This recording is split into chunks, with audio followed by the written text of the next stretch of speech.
Hello parents, this is Reema, and today we are learning how to make any nut butter cups. Whether you use peanut butter, almond butter, cashew butter, but we're going to make this stuff, which is really exciting. It is a vegan dish, so anybody can have it, and I think it's gluten free also. So unless I don't know if coconut flour or any of those ingredients that we use have gluten, you may want to check on it. But this is a wonderful dessert and it's pretty easy to use. First of all, I'm going to show you all the ingredients that we need. So you need any kind of butter, your favorite butter. I have vanilla almond butter, and I got the creamy version. I really like that. And then we need maple syrup, the one that we use on pancakes.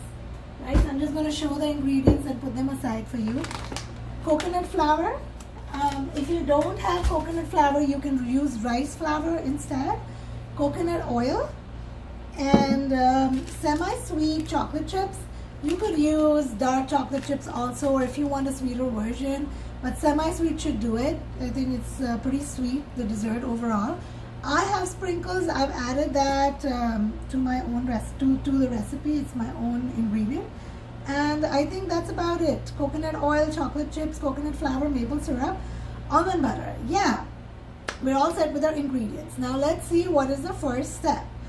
We also need, in terms of utensils, or what we will need is we are going to be using a muffin tray or a cupcake tray. You can see that muffin trays are not as deep. Cupcake trays are deeper, right? So you can see that I've used cupcake liners and I've just put them on the tray. The recipe measurements today that I'm using will help you make 6 of these butter cups. You can choose to make more number, like you can even make 12 out of these by using a smaller and a thinner quantity. So you will know as we go along how to do that. But let's say if you don't have a muffin tray, then you can just use a small container and put a liner in it. We will need the liner to be bound by a container so that when we are dropping melted chocolate, it doesn't fall off, right? Here's another container that I have. Anything that can be frozen, because this has to be frozen. Okay, so I am going to put away this tray right now on the side. I have a really small kitchen. So just to make things easy, the first step is that after lining your containers in a medium bowl, so here is my medium bowl, I am going to add half cup, for 6 we're using half of that, so I'm using 1/4 cup. So here is my cup measurement, right? And if you don't have the measurement cups, then this is a standard size cup, right? So you would use 1/4. But having a measurement cup helps you ensure that you have the exact measurement. So I'm going to add 1/4 cup of the choice of butter that you've used, which for me is almond butter. So I'm going to scoop all that up. And then we are going to also add maple syrup that is half of a tablespoon. Now remember, tablespoon is TBS.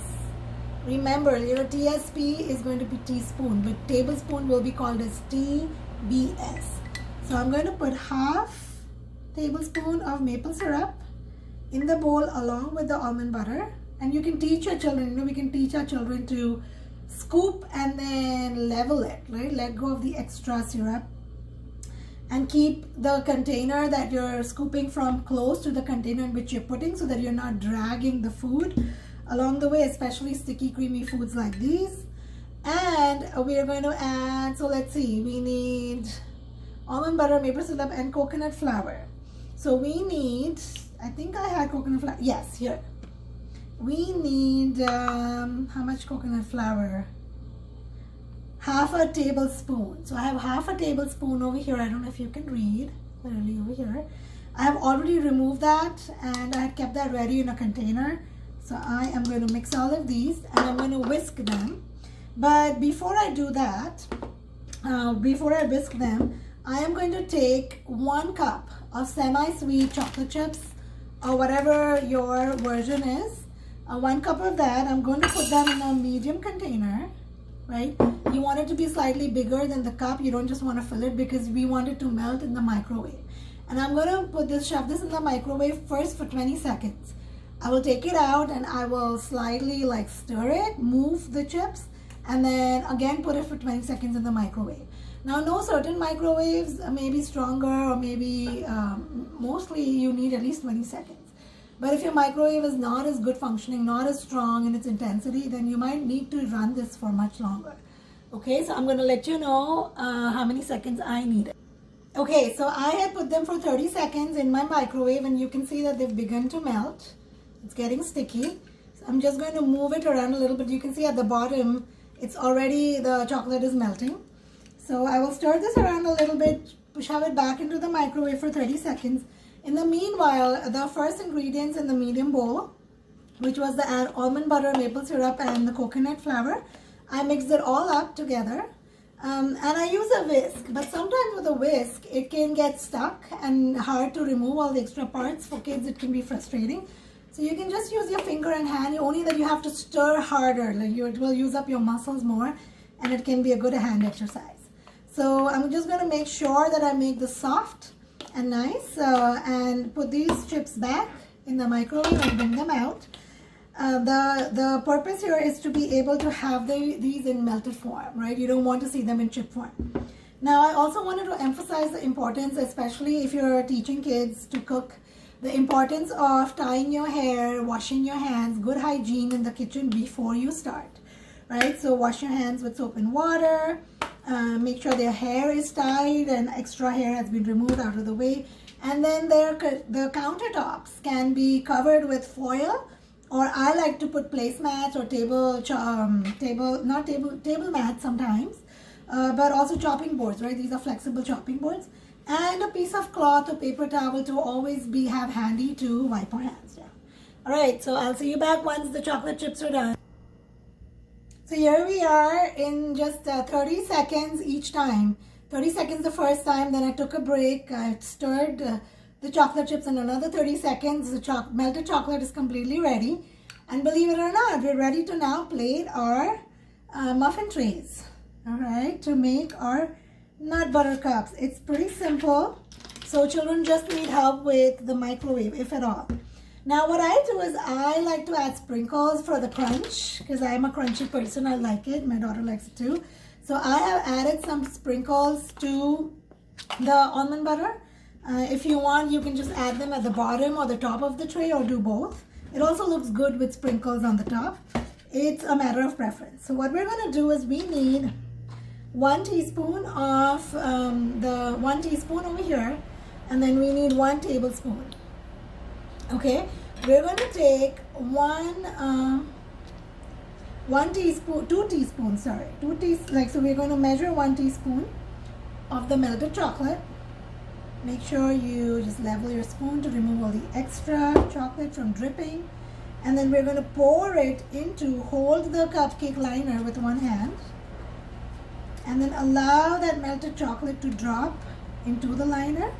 And why am I holding the liner? Because otherwise it's just suddenly going to make the liner go down, dip inside, and it could be unleveled, right? So it seems like I need a spoon.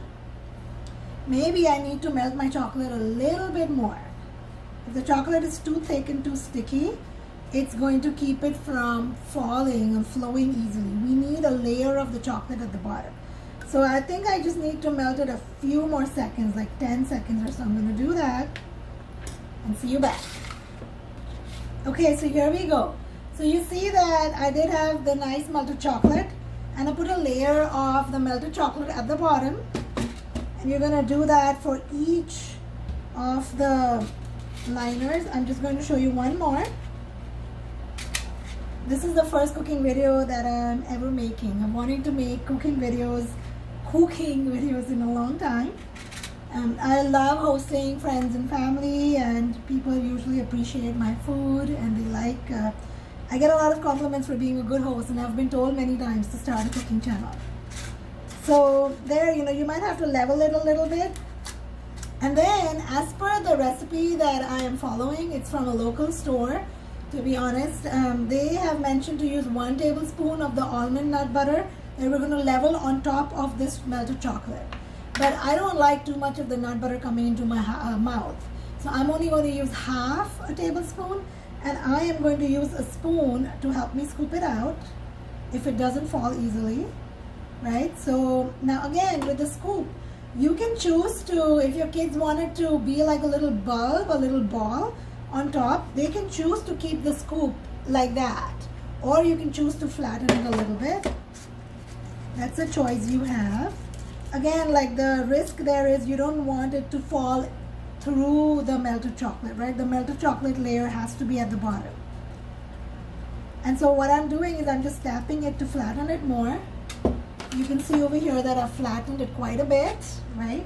And now we're going to pour 2 teaspoons of that melted chocolate again on top of this to cover the chocolate, to cover the nut butter layer. And you might have to spread it out a little bit.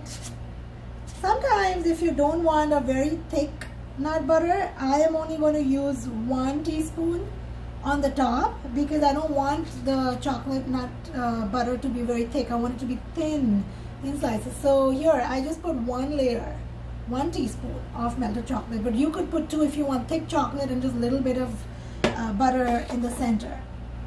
If you follow the recipe instructions where I would put 1 tablespoon of the almond butter, then it would give me thick chocolate in the outside and a thick layer of nut butter in the inside. So you can tweak it as you like, all right?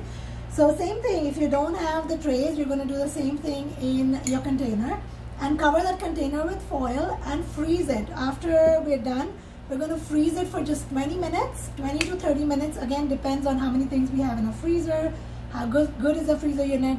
At the max, it should take 35 to 40 minutes, but typically 20-25 minutes is good.